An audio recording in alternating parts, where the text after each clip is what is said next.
These guys, come on, they're all doing the same dance. I haven't seen a different dance. No, this is more arm-based. Right. But the girl in green keeps grabbing her throat. Yeah. In fairness, she's an idiot. I think she believes in life after love. Do you think? I do. Should we see? It is!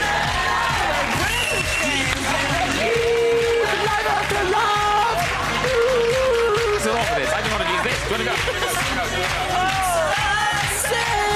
Really don't think you're strong enough. You. Do you believe in love?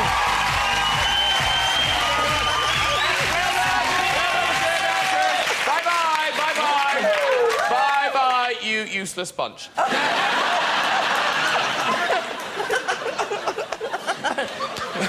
He's loving. I feel the auditioning process should have been longer. Right.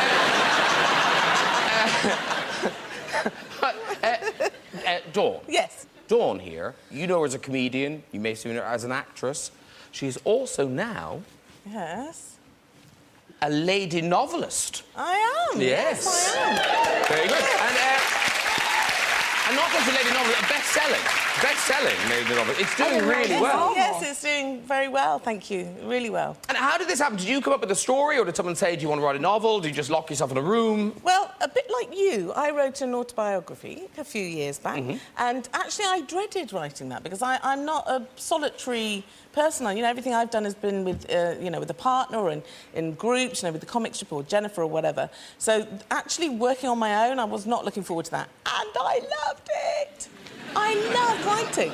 And I've moved to Cornwall now, so my desk looks out to sea. And so this experience of sitting there and visiting my own imagination, I can't think of anything better. I absolutely loved it. So then I thought, I wonder if I can write stories. I need to write them in the first person, which is what I do in this book, you know, speak in 3 different voices. Yes. And it's about a family, you know, that are kind of imploding, basically. And it's a bit sexy and it's a bit funny, I hope. Yes. And I just love doing it, absolutely love it. And obviously, I presume you were writing it through quite a kind of turbulent time in your own life. Kind of. Although there wasn't anything that turbulent going on. I know we haven't really followed the rules, have we, with the divorce? It seems to have been slid quite nicely into just a big friendship. That's what happened. Oh, I'm so glad. Yeah, no, it's No, absolutely I heard Lenny the other day. Lenny was on, I think, Simon Mayo's show. Yes. And then suddenly you burst into the studio because you heard his voice. Absolutely. Yeah. Absolutely. When we were together yesterday, you know, we're good chums. It really is like that. So it wasn't that turbulent, but we were living in the same house still, although we decided that, you know, we were going to split. But we took a long time. We took nearly a year to do that because we're such good friends and we didn't really want to. Eventually had to... There's a moving van outside. I wonder what they want. I think the time has come. Yeah, he was there at the time, and in fact, he helped me a lot. He thought of the title because that's a line from one of the characters, and he would read some of the writing in there for me, so that I needed to hear it aloud to see if it was working. So he helped a lot, actually. And it's interesting because you do the 3 different voices. Yeah. Which came first? What character came first? Well, I set out to write a parallel diary between the mother and the daughter.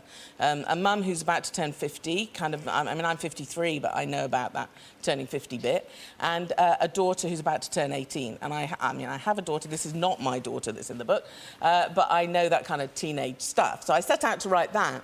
And then I wanted to write about their brother who thinks he's channeling Oscar Wilde. And I reported his speech a lot in the book, and then I thought, actually, I love writing this character. So I stopped, I read a lot of Oscar Wilde, and then I started to write again with his voice. And because I have to say, the girl, you've got just that teenage thing. You've got like the very first line in the book that my mother was like a totally confirmed A-list bloody cocking minging arsehole, threatened cockhead of the highest order. Fact. Because did Billy kind of know you were writing this kind of thing? Oh God, here we go. She must have been nervous. That's mild compared to my own daughter, I have to say. But I have teenagers around my kitchen table a lot. You know, I have them in the back of my car a lot, and you know, I've got nieces, Jennifer's daughters. You know, in fact, I interviewed quite a lot of teenagers about their relationship with their mum. Difficult for my daughter to answer those questions, obviously, just to see what it is. Why is this raging war? You know, why does it happen? And why is it so difficult and painful for everybody? Which it is. They're so rude to you. I was not rude to my mum, but then I would have been pretty much physically hurt, I think. Yeah. But you went to great lengths, though, to make sure she wasn't spoilt, didn't you? Yeah, definitely. Like some of the... I mean, I would have been quite annoyed. Yeah. Some of the Christmas gifts you've given to Billy over the years. Are you referring to the skipping rope? Yes, I am, Dawn! My mother's a millionaire. I got some rope with a bit of wood on it. Yeah.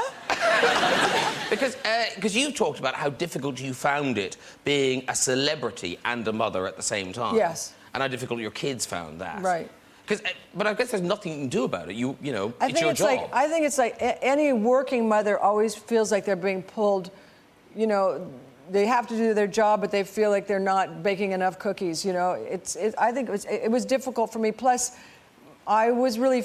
You know, there's certain kind of celebrities where the paparazzi are always after you, so my kids got so bored with that, but it was their life, you know? Yeah. But they also got to go to the head of the line at Disneyland, so it just, you know, it kind of all balances out, right? Yeah. And I do think there are advantages in a weird way. My kid is extremely good at sniffing out a sort of disingenuous person.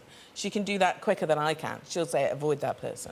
You know, she sees people that are after the wrong thing very quickly. All right. And of course, Dawn, you are back dating again. Newly single, yes, Newly single, I am. dating. Yes. And, no, I didn't say I'm dating. But going on dates. I've never said I'm dating. Going on dates. Yes, having a bit of fun, yes. Yes. A few gentlemen callers. Yes. Yes. Which is we're thrilled for you. Because you know, people loved you and Lenny B together, and then we were sad when you weren't, but it's great that you're happy. Nothing to be sad about. Good. But because you were together with Lenny for so long... Yes. Then... I presume there's a lot of press speculation about kind of, you know, ooh, is she going out with somebody new? Yes, there is, So, yeah. how do you go on a date? Quite quietly, at night in the dark. Dogging? Is that what you're saying? Dogging? No. Actual dog walking, yes, I do that. Well, you go for a walk. That's a nice I'm date. actually extremely what's bad at dogging? it. You don't want to know. I'll tell you later. Okay, Yeah. Can you imagine you coming home from the lay-by? Was that Cher? It is strange, though, because I realise that I'm completely rusty on the old flirting thing. You know, you do a bit of flirting, don't you, when you are married? A little bit, because it's all... You know it's not going to go any further, and that's... But when it could, I'm extremely bad at it. A chap took me out to the pictures just recently, and we... Oh, God! And we got back to my house, and he opened the car door, and we got out, and we walked up the steps to the... And I suddenly realised it was that moment. That moment, you know, just when... In fact, stand up, I'll show you exactly what happened. Sorry.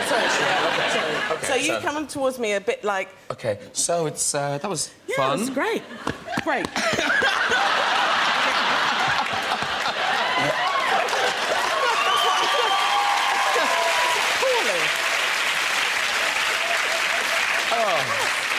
Why did I do that? I just decided to slap him quite hard. And then I put 2 thumbs up like that. 2 between your mouth, my mouth, 2 thumbs. Definitely not kissing. La la la. I'm terrible at it. Now, listen. It's been established there are some Cher fans in the audience. Yeah. There are Dawn French fans too. Oh, I know. I bow. There are Dawn French fans too.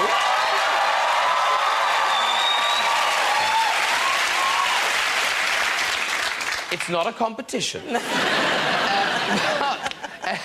Very die-hard people, fans. I thought I'd give them the opportunity, if they had a burning question, something they'd always wanted to ask you, or indeed you, Dawn, yes. then they could. Do you mind? Sure. And you can tell them.